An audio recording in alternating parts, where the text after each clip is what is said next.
గురయ్యాయి. ఇవి satellite pictures ద్వారా వాళ్ళు తీసుకొస్తున్నారు, ఇస్తున్నారు. దాన్ని ప్రజల్లోకి తీసుకువెళ్తామని మరి వాళ్ళు అంటున్నటువంటి మాటలు ముందు అర్జెంటుగా యుద్ధ ప్రాతిపదికన ఎవరైతే బాధితులు ఉన్నారో వాళ్ళకు అండగా ఉండాలి. ఏ కుటుంబాలైతే ఇవాళ నిరాశ్రయులు అయ్యాయో వాళ్ళకి భరోసా అంటుండాలి సార్, వాళ్ళకి పరిహారం ఇవ్వాలి, ప్రత్యామ్నాయం కల్పించాలి, ఊరడించాలి, స్వాంతన కలిగించాలి. ధనికులు వేరు, కుబేరులు వేరు. ఇవాళ నాగార్జున ఆయన్నే మీరు సానుభూతి చూపించాల్సిన అవసరం లేదు. పల్లం రాజు ఆనంద్కి అవసరం లేదు, లేకపోతే ఆ కబడ్డీ యజమాని వాళ్ళకి ఎవరికి అవసరం ఉండదు. ఇవాళ ఎవరైతే ఫామ్ హౌస్లు కట్టారో రాజకీయాలకు అతీతంగా కాంగ్రెస్ పార్టీ వాళ్ళైనా సరే కూలయ్యారు, విమర్శిస్తున్నారు. ఏదో పొంగులేటి శ్రీనివాస్ రెడ్డి అంటారు, పట్నం మహేందర్ అంటారు, ఇంకెవరెవరి పేర్లు కూడా వాళ్ళందరూ కాదు. ఇక్కడ అసలు రాజకీయాలకు అతీతంగా ఒక యజ్ఞంలాగా ఇది జరుగుతోంది. చెరువుల ప్రక్షాళన, చెరువుల పునరుద్ధరణ, పూడికతీత, తన యొక్క లక్ష్య శుద్ధిని నిరూపించుకోవాలి. ఎలా? కార్యశుద్ధి ద్వారా. అది మరి రేవంత్ రెడ్డి ఆ కార్యశుద్ధి ఎంత మేర కనపడుతుందో మనకి రాబోయే నెలలో మీకు తెలిసే ఉంటుంది సార్. ఢిల్లీ స్థాయిలో ఒత్తిడి వచ్చింది, అయినా రేవంత్ రెడ్డి తగ్గలేదు అంటారు సార్. జర్నలిస్ట్గా, సీనియర్ జర్నలిస్ట్ మీకు ఐడియా ఉంటుంది. నిజంగా అంత ఢిల్లీ నుంచి ఈయనపై ఒత్తిడి వచ్చింది సార్, కొన్ని ఆపమని, కొన్ని కట్టడాలు కోల్చొద్దనేసి. ఇందుకు ఆయన సీనియర్ మోస్ట్ పొలిటీషియన్. ఎవరు? అటు మన్మోహన్ సింగ్ క్యాబినెట్లో పనిచేశారు పల్లవ్ రాజు. ఆయన నుంచే తీవ్ర ఒత్తిడి వచ్చింది కదా. అదే తన తమ్ముడు కష్టపడి సంపాదించుకున్నది ఏదో పెట్టుకున్నాడా స్పోర్ట్స్ దాంట్లో, దాన్ని ఇలా నేలమట్టం చేశారని ఆయన అసలు రేవంత్ రెడ్డికి ఫోన్ చేస్తే ఈయన అసలు లిఫ్టే చేయలేదని ఆయన రాహుల్ గాంధీతో వాళ్ళతో మొరపెట్టుకున్నారు, ఖర్గే దగ్గర వాపోయారని. ఇలాంటి పరిస్థితుల్లో రాహుల్ స్టబ్బన్గా ఉన్నాడని, ఏది రేవంత్ రెడ్డి ప్రభుత్వానికి, రేవంత్ రెడ్డికి అటు పార్టీ పరంగా ఎటువంటి ఇది లేకుండా ఒకే అజెండాతో ఇవాళ రేవంత్ రెడ్డి ప్రభుత్వాన్ని హైకమాండ్ బలపరుస్తోంది. రేవంత్ని ఎంత బలపరిస్తే కాంగ్రెస్ అంత బలపడుతుందనేది రాహుల్కి తెలిసిన సత్యం. ఆ దిశగా రాహుల్ అడుగులు. ఎంఐఎం నేతలు చూడొచ్చు మనం, దమ్ముంటే చేయండి, పడగొట్టండి చూద్దాని, అట్లా చాలా మంది కామెంట్ చేస్తున్నారు సార్. మీరు వాళ్ళదేదో కాలేజ్ ఏదో వెళ్ళిపోతూనే ఉన్నాడు, లేకపోతే అనురాగ్ ఇన్స్టిట్యూషన్స్ అన్ని దానికి కూడా చెప్పారు. ఏది?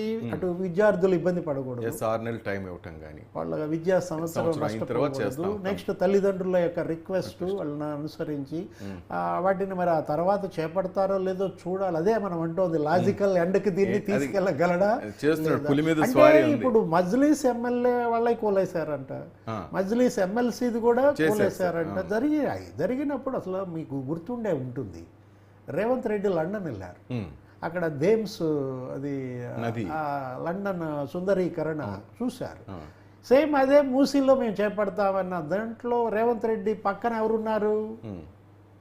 ఆ ఫోటో మీరు చూస్తుంటారు, అసదుద్దీన్ ఓవైసీ. అక్కడ ఎందుకు కలిశారు ఇద్దరు, వాళ్ళిద్దరూ దాన్ని స్టడీ చేశారని అసదుద్దీన్ ఓవైసీ కూడా రేవంత్ రెడ్డి ప్రభుత్వానికి ఆ రోజు మద్దతుగా మూసీ సుందరీకరణ ఒక పెద్ద దీనిగా తీసుకుంటున్నాం మేము, హైదరాబాద్లో లండన్ థేమ్స్ అది ఏ విధంగా అయితే చేశారో అట్లా హైదరాబాద్ను చేస్తామన్న ఆ దృశ్యం, ఆ సంభాషణ ఇవాళ మరి వాళ్ళ జోలికి వచ్చేసరికి అది కాదు కదా. ఇది ఒక గొప్ప లక్ష్యంతో ముందు అడుగు వేస్తున్నప్పుడు అటు మూసీ సుందరీకరణ, ఇటు ఈ చెరువుల యొక్క పునరుద్ధరణ, ముందుగా గొలుసు కట్టు చెరువుల పునరుద్ధరణ చాలా ఆందోళనకర అంశం.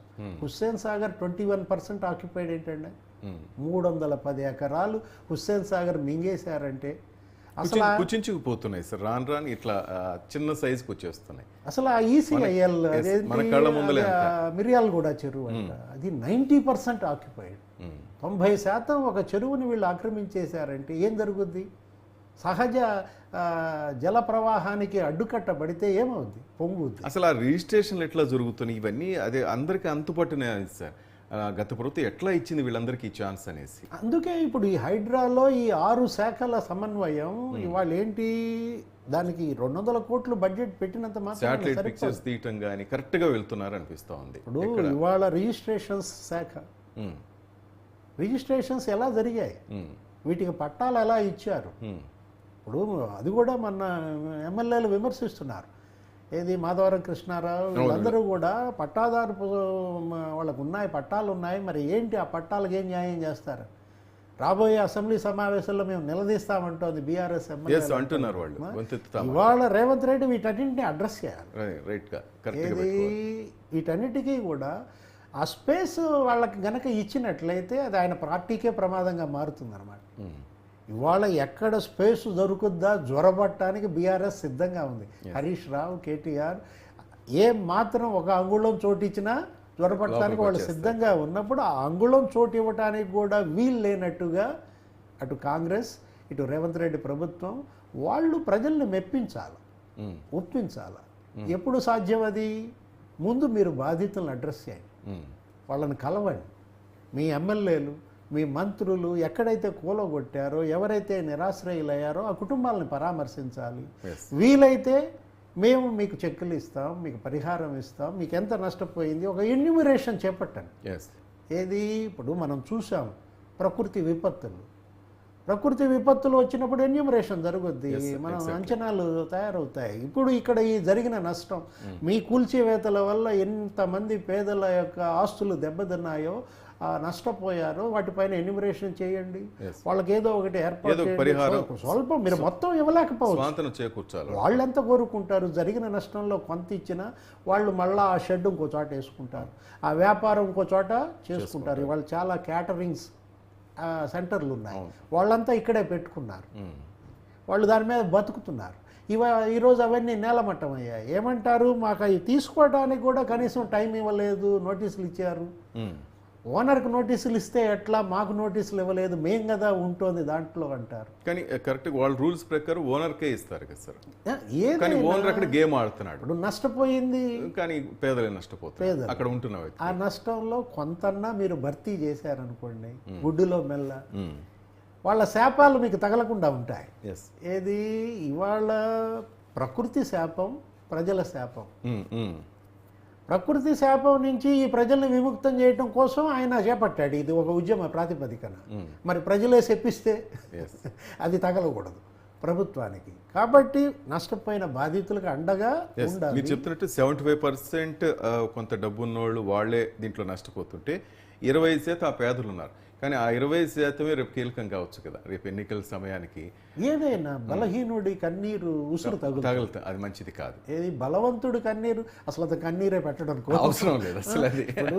అది బలహీనుల ఉసురు ఈ ప్రభుత్వానికి తగలకూడదు అనమాట. వాళ్ళకి రేవంత్ రెడ్డి కావచ్చు, అక్కడ ఉన్నటువంటి మంత్రివర్గం కావచ్చు, భట్టి విక్రమార్క ప్రజల్లోకి వెళ్ళాలి. ఉత్తమ్ కుమార్ రెడ్డి వీళ్ళందరూ కూడా ఇవాళ ఏంటి, మేమున్నాం, మీకు న్యాయం చేస్తాం, మిమ్మల్ని మోసం చేశారు, రియల్ ఎస్టేట్ మాఫియా ఈ విధంగా చేసింది, గత ప్రభుత్వం ఇలా వాళ్ళని ప్రోత్సహించింది, మీకు జరిగిన నష్టంలో కొంతైనా మేము భర్తీ చేస్తాం, మీకు ప్రత్యామ్నాయం కల్పిస్తాం, వేరే చోట మీకు స్థలాలు ఇస్తాం. ఏది మీరు ఇందాక అన్నారు, ఏది డబుల్ బెడ్రూమ్ ఇల్లు ఇస్తాం అని చాలా ఉన్నాయి కదా సార్. అవి ఇంకా పంచలేదు అవి వాటికి కార్యకర్తలకి లేకపోతే వాళ్ళ ఫాలోవర్స్కి ఇచ్చే బదులు ఇలాంటి వాళ్ళకి ఇవ్వచ్చు కదా. నిర్వాసితులు వాళ్ళ హక్కు అది. ఏది ప్రత్యామ్నాయం పొందే హక్కు వాళ్ళకు ఉంది. ఇప్పుడు ప్రకృతి విపత్తుల్లో ఏ విధంగా అయితే పరిహారం ఇస్తున్నారో ఇది ప్రభుత్వ విపత్తా అంటే ప్రస్తుతానికి, అంటే ఇది ప్రకృతి విపత్తే. ప్రకృతి విపత్తు నివారణకు ప్రభుత్వం ఈ